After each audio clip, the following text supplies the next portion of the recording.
This is one of the features that I've wanted in Octopus Deploy probably since I set up 3 static environments at a company to handle different testing into those different work streams. And I imagine you probably run into this as well, is that you rarely have like one pair of developers working on an application, especially if it's a big project.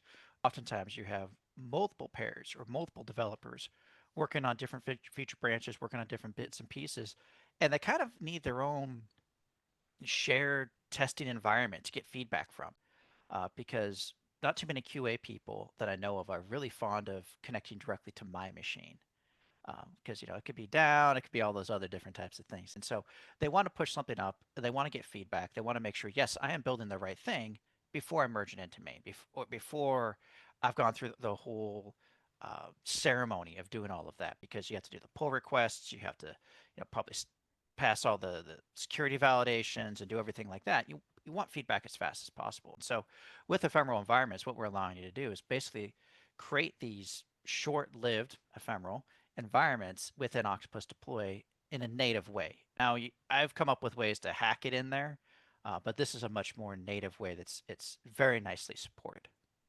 Hmm. Yeah, I love I this think because this reminds me of pretty much everywhere that I worked, like going back 25 years.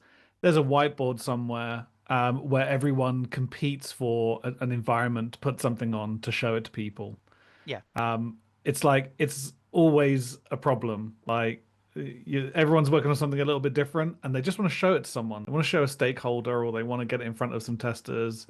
Just get that early feedback. Is this going in the right direction? And it's like everyone's going around begging. Are you using test one? Okay, what about test two? Are you using test? Oh, okay. What about test three? I was like, well, we don't have a test three, and no one's getting one anytime soon. So this is just like solves that whole competition for an environment.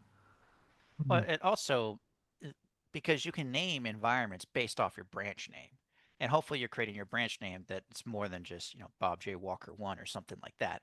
It is it's a bit more verbose in terms of the feature or the functionality that you're working on, or the story that you're working on. If you're and so it's much better than, hey, what environment are you using? Oh, I'm on dev 1 or I'm on dev 2, because I mean that's really hard for someone to understand, because it could also be going to the wrong environment, and then you start getting all these bug reports and like, I don't see this feature, or it doesn't work as I expect. I'm like, I know you're on dev 2, you should have been on dev 1.